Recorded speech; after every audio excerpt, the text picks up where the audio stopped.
Debt kolektor terlibat keributan dengan keluarga rombongan pengantin di kota Pematang Siantar. Dalam video yang viral itu, debt kolektor sampai adu cotos dengan seorang pria. Bermula dari rombongan keluarga asal Binjai ini yang mengendarai mobil Toyota Avanza dan berencana menghadiri pesta pernikahan. Namun tiba-tiba saat di jalan mereka dicegat para debt kolektor. Erwin, ketua rombongan, menerangkan para debt kolektor itu berupaya menarik paksa kunci mobil. Namun keluarga asal kota Binjai tersebut menolak dan melakukan perlawanan sehingga terjadi cekcok mulut. Para debt kolektor sempat menarik kunci mobil, tetapi keluarga korban berupaya menarik perhatian masyarakat dengan meneriaki mereka perampok.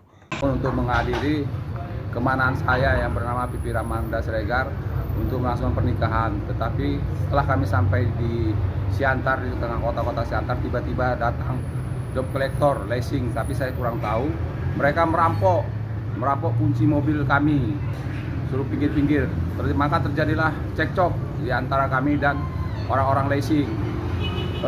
Mereka memaksa untuk mengambil mobil kami, tapi kuncinya dilarikan sama tukang debt kolektor leasingnya. Jadi saya bilang rampok.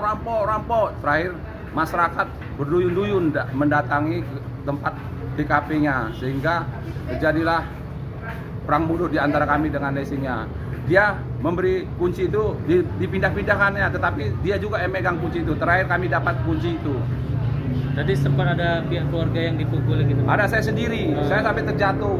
Iya. Ini saya nih kena nih, saya terus sama ini saya sampai gini menutup ini badan saya ini. Atas tindakan debt collector itu apa yang dilakukan pihak keluarga?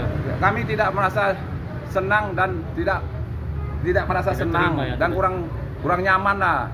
Jadi? Terus kami melapor ke pihak kepolisian untuk menindaklanjuti hal-hal seperti ini. Bang, siapa nama lengkap kita, Bang? Nama saya Muhammad Irwin Siregar. Umur kita, Bang? Umur 52 tahun. Warga Binjai ya, Bang? Warga Binjai. Oke, Bang. Thank you, Bang.